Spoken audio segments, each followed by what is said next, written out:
Welcome back, Descendants. This time we are back with an insanely huge update with Development Note Volume 12 for Season 1 Invasion with the big preview for Season 1's patch. In this, they cover the new Descendant and their skill set, what we can expect in terms of ultimate weapons, the new Void Intercept boss battle, and much more. If any of that sounds interesting, make sure to stick around as we're going to be covering all of this and giving my thoughts on everything presented to us today.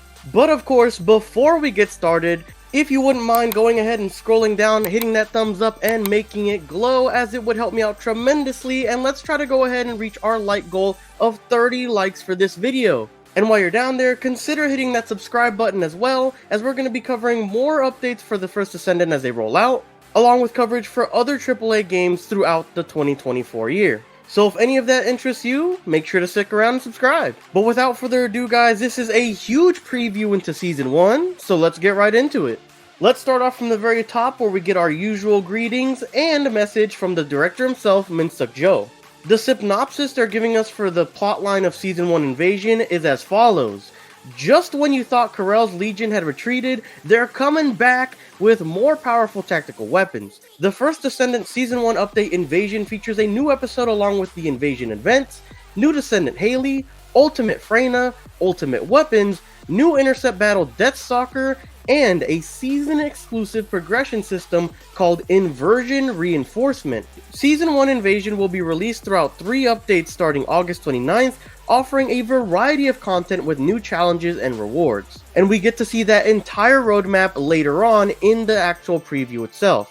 First on up is Karel's new weapon. Karel has prepared a new tactical weapon for revenge. This tactical weapon, forged from the ancestors technology discovered by Amon, is the Vulgus Legion's new strategy against Descendants. They show a picture here on screen that I will be showing to you guys as well. If you guys remember in the teaser trailer, this was actually already shown to us through a snippet while they were doing an operation. Now, I think it's going to be a mix of shooting these circles along with actually, if you look in the teaser trailer, you have to stand on like a certain platform while trying to get rid of these totem-like things. So it looks like there's going to be some sort of puzzle element with these totems. After that, when the Invasion season begins, the Invasion event will occur daily in 2 of the hard infiltration operation dungeons. In the dungeon where the Invasion has begun, you can start by selecting either Infiltration Operation or Invasion, and the Invasion event can be cleared twice per day for each dungeon. Invasion dungeons will put your skills and wits to the test. To hold back the Descendants, Karel has built a defense system with different mechanisms for each legion. These dungeons are solo dungeons that feature different routes, puzzles, and strategies from the normal dungeons, where your objective is to fend off the Invasion as quickly as possible. So that's another key factor here. These are actually going to be solo challenge dungeons that you can actually do by yourself, where the real objective is to do the Invasion run as quickly as possible. So maybe this is also some sort of timed event as well. The faster you clear it, the better your rewards overall are. So now we get into the new Descendant, which is named Hailey Scott. So this is the first Descendant that I know of, that I can remember anyways, that has a full name. They give an overall description for Hailey, but the meat and potatoes comes with them giving us her kit in a kit reveal down below. Her first ability is Cryo Round. Instantly fires a cryo round that automatically tracks the enemy, deals damage and inflicts cryo, which deals additional damage along with Hailey's firearm damage. So here we're already seeing an emphasis on your gun being better, means your damage for your ability will be better, which is exactly what I expected over from Hailey in our preview video. If you haven't watched that, definitely check it out. We actually called a lot of things that happened in this patch back in that video. Next on up, we have Storm Snare. This seems to be like the railgun ability that we saw during the teaser trailer. Fires a freezing beam that unleashes a chill vortex around you and knocks back enemies, inflicts cryo on enemies that take damage. So basically, it's an AoE knockback around Hailey. After that knockback, you're in prime position to hit him with that railgun shot, which does cryo damage on all the enemies hit. After that, we have Cold Fury. The actual look of this reminds me of Yes's movement ability, but it is a lot different. Hailey's movement speed gradually decreases, but her firearm and skill critical hit rate and firearm penetration all increase significantly. So if you're getting a ton of enemies coming at you all at once, a la something like a wave defense mode or a defense mission, you're gonna want to be popping this skill and just mowing down your enemies with your weapon in tow. And then for the last ability, we have what seems to be her ultimate, which is Zenith. Zenith replaces Hailey's weapon with her unique weapon, Anti-Material Sniper Cannon.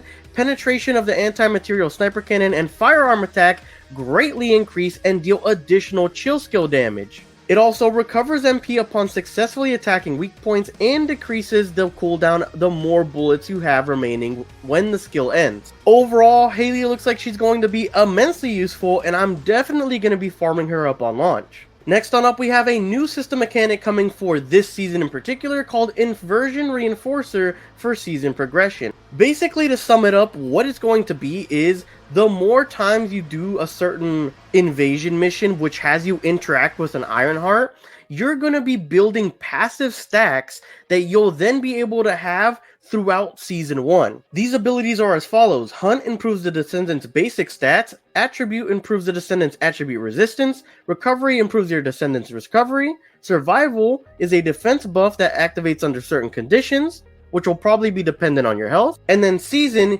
gives you useful effects that'll be useful during the invasion dungeons, which, as we read before, are the solo ones that you can do twice a day. These do have an interesting mechanic where you're only going to be able to use 3 of these 5 selected, but once you go ahead and collect all of them, you'll have a collection effect, and you'll be able to use all of the ones from the collection effect once you get all of these abilities throughout Season 1. Again, this will be done by clearing invasion dungeons on the hard difficulty fields, and then you'll be progressively earning these passive stat bonuses as you clear more and more of these missions. After that, they give us a couple details on Freyna and Ultimate Freyna, basically giving us the plot that's going along with her, and stating that of course she will be getting exclusive modification modules for Ultimate Freyna herself. And then at the very bottom they state something that's very important in terms of how they're releasing their Ultimate Descendant, where they say that they're going to be making Ultimates sequentially for everyone who started at the launch of the first Descendant, and moving then onwards to everyone who releases after. After that, we get a preview of 2 new ultimate weapons that will be joining the fray and our arsenal during Season 1. The first one is Excava, a powerful and versatile ultimate weapon. This assault rifle arrives with this update, also acquirable as a free battle pass reward. Excava charges voltage when attacking enemies, and uses the charged voltage to fire energy grenades. So it looks like this assault rifle will have some sort of noob tube mechanic essentially with it, and is the earnable battle pass ultimate weapon, which is awesome. That means we'll get copies of this new weapon in the battle pass as we passively progress through the season, which is great to hear. The next one is going to be Frost Watcher. Acquirable through gameplay, this scout rifle reduces the enemy's chill resistance and increases your chill skill damage each time you hit the enemy at long range. It's a perfect weapon for Viesa or Hailey who use chill attribute skills. And again, I couldn't agree more with that last part. This looks like it is going to be the hand-in-hand weapon for any Viesa or Hailey mains that are trying to do anything with those characters. Along with that, someone like Hailey already has abilities that do more chill damage when you hit them with those abilities. So it's going to be amplified even further while using the Frost Watcher in particular. As to what the long range is going to be that you have to hit them that is yet to be seen, although hopefully it's not anything too crazy. Next on up, we get a preview of our new Void Intercept boss battle named the Stalker, and is teased as the most powerful Colossus of Season 1. The Stalker emerges from darkness and unleashes attacks based on poison and fear. Stalking the descendants in darkness of the void, Stalker is more formidable than any other Colossus you've intercepted. So this is going to be the toughest gear check, the toughest boss battle. You don't want to get hit, hands down. You must jump back into the void to protect Ingress from this menace, solve the mystery shrouded in the dark, and intercept Stalker. So it seems like maybe there's going to be some sort of puzzle element a la something like the Hanged Man, which we're going to have to figure out in order to actually take down the Stalker himself. Next on up, we have highest difficulty infiltration operations and ETA 0. In Season 1, the highest difficulty of the infiltration operations will be added. It's a proving ground to test and polish your optimized builds form a team, or challenge yourself to more difficult infiltration operations in public matchmaking. Prove the strength of the Descendants and acquire loot that can only be obtained in more difficult infiltration operations. So this sounds like the newer ultimate weapons, maybe even some of the newer Descendants, are now going to be pipelined in this really difficult infiltration operation, which can be match made with up to 3 other players. This seems like this is going to be their new hardest thing to do in terms of public matchmaking, alongside with Colossus Void Intercept battles. Along with this, a mysterious merchant ETA0 visits Albion. Every time he visits, he shows up with a variety of products that can be purchased with exclusive currency. With each visit, he brings different products, since he visits Albion with blueprints for Descendants and ultimate weapons, and occasionally hard to find consumables. Don't miss out on visiting ETA0. Now, for those of you that don't know, this is basically what we called, again, in that last video. If you haven't watched it, we called it. It is here. It is going to be coming at the late part as well of Season 1, just like we predicted. So here they're saying that we're going to get blueprints for Descendants and ultimate weapons through him, and as they teased before, ETA0 will probably run through a currency that will run through anything of blueprints that we feed him, and the higher rarity or difficulty it is to get it, then we get more of that currency to spend on ETA0. For example, if I give him like a regular stabilizer bunny, like he's gonna give me like maybe like 100 of his new currency. But if I give him an ultimate Descendant bunny stabilizer, or let's just say even an extra code that I may have gotten, then maybe I get like 100,000 of his currency. But then something like an ultimate weapon nanofiber cost around like 150,000 in order to actually purchase from ETA0. So it's something that can be really in-depth, but also very useful for us in terms of getting farming material in a different way. Overall, I think ETA0 is going to be a fantastic addition to the first Descendant. After that, we have Season 1 Invasion's update schedule. So starting on August 29th, that's the day that the update for Invasion actually comes out. These are the items that we're going to be getting. We're going to be getting Hailey on launch. We're going to be getting some Hailey skins. We're getting the new Invasion dungeons. Those are the 2 ones that rotate daily. Inversion reinforcement, which is those passive skills that we're able to get through the Invasion dungeons.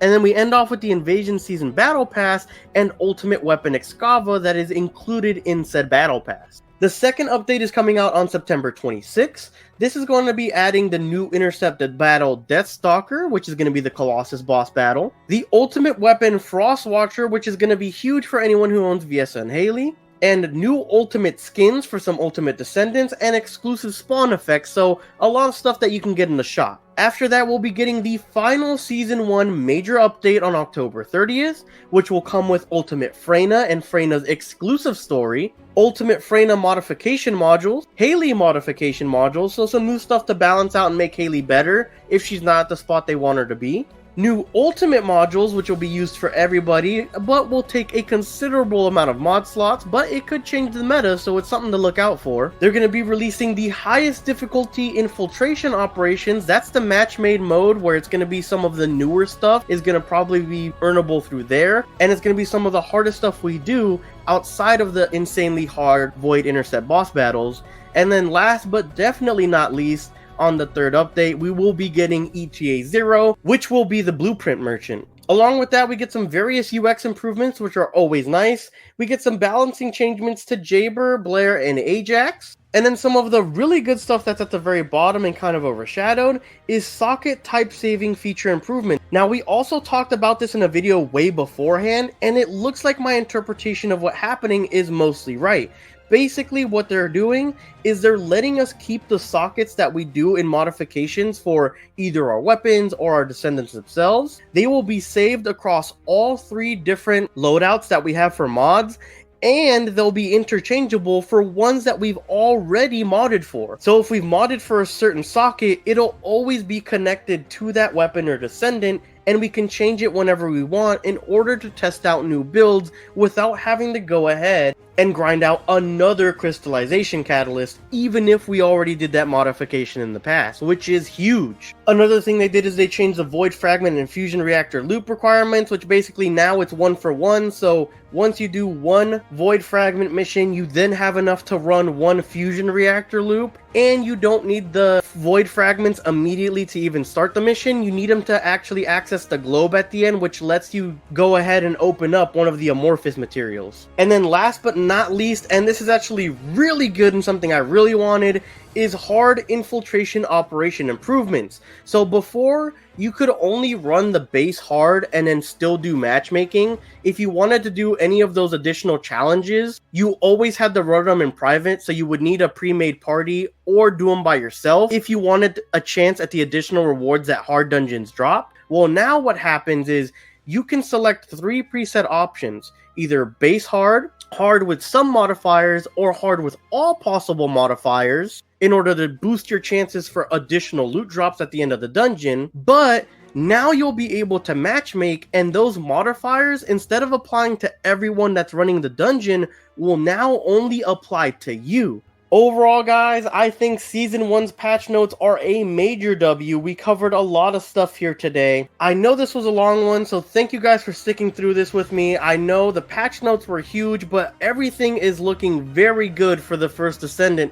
moving forward in Invasion Season 1, and I'm very excited for the future of this game. And of course, as we near the end of the video, guys, I just have a major announcement for the channel. We just dropped some new membership tiers and perks that can be gained if you join and become a member of the channel. Becoming a member has perks like being shouted out at the very end of videos just like this one, and also helps support me tremendously. But don't feel like you need to become a member to support me, because as always, through your support, through your viewership, liking, and subscribing, it is always appreciated and also helps me out tremendously against the enemy Vulgus that is the YouTube algorithm. Thank you guys so much for watching, and I hope to catch you guys next time. Peace!